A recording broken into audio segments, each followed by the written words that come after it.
Hello, everyone. Today I'll be presenting on one of the most powerful Supreme Court cases in American history, Brown vs. Board of Education. This case didn't just impact education, it reshaped how we view equality and fairness in law, businesses, and even our faith.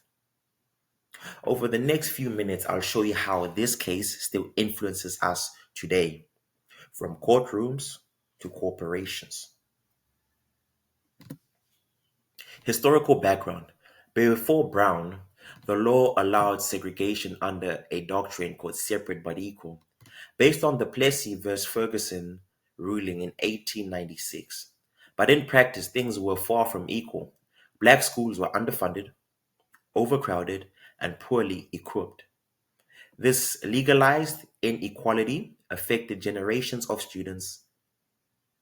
The fight to end it started with brave families, and eventually the courts listened. Case overview.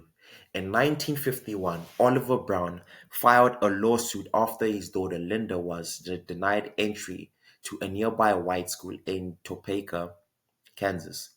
He joined with four other families from different states. Together, they argued that racial segregation in education violated the 14th Amendment's promise of equal protection under the law. This case went all the way to the Supreme Court. Legal arguments.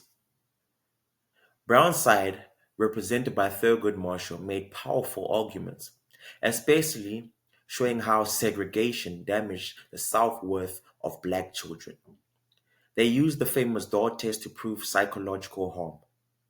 The other side argued that schools were technically equal and the states had the right to manage education, but the Supreme Court was not convinced. The court's decision and what the Supreme Court said. In 1954, the Supreme Court delivered a unanimous 9-0 decision. Chief Justice Earl Warren declared that separate educational facilities are inherently unequal. That ruling overturned Plessy vs. Ferguson and made racial segregation in schools unconstitutional. This wasn't just a win for students, it was a turning point for all civil rights movement in America. Business law impact. The principles in Brown didn't stop at schools. They helped shape laws like the Civil Rights Act of 1964, which outlawed discrimination in the workplace and public accommodations. Businesses had to change hiring practices, and courts began holding companies accountable for fairness. Today's diversity, equity, and inclusion, or DEI programs, owe their roots to this case. Um, this is a newspaper that I found on, the website of when Lyndon B. Johnson, the president who was elected after the assassination of JFK, signed the Civil Rights Act of 1964. This was a huge turning point, in the lives of Black people too, mainly Black people. Modern DEI challenges, diversity efforts under pressure. But not everything has been smooth. While DEI programs have improved workplaces, some people believe these efforts can create new forms of discrimination. The recent Supreme Court case, Students for Fairness Admissions vs. Harvard, ruled that race based admissions violate the Equal Protection Clause. This ruling has made many businesses rethink how they apply diversity initiatives, especially in hiring.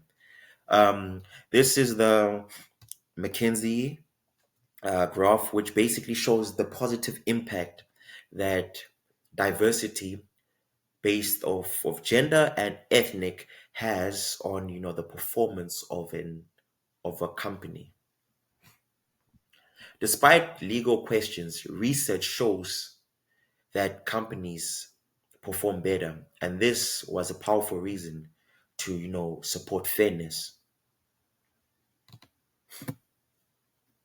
Real life examples. I've seen the importance of inclusion myself personally. On my college soccer team, we have players from Mexico, England, Brazil, and Japan.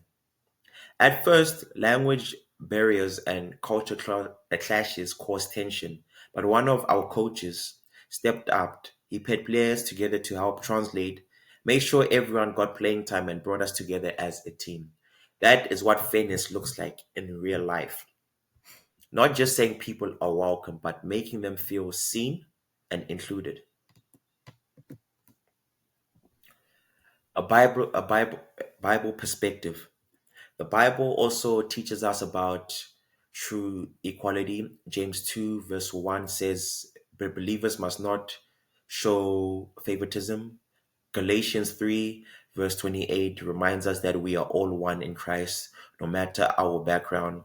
These verses aren't just like a spiritual truth, they are workplace values. Businesses that claim Christian values should reflect on them in how they treat people.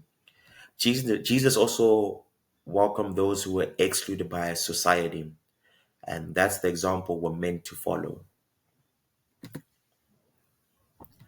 Reflection and ethnic, what we learn from the Brown case. So, what we can learn from all of this, right, is basically Brown versus Board teaches us that equality isn't just a legal rule, it's a moral responsibility. Businesses today need to think beyond profits. True fairness means creating systems that include everyone and lift everyone. As Christians and future leaders, we were called to set an example, to be the salt and the light, even at work. Thank you, ladies and gentlemen. This is my presentation is done, and oh, here are my references in MLA format. Thank you.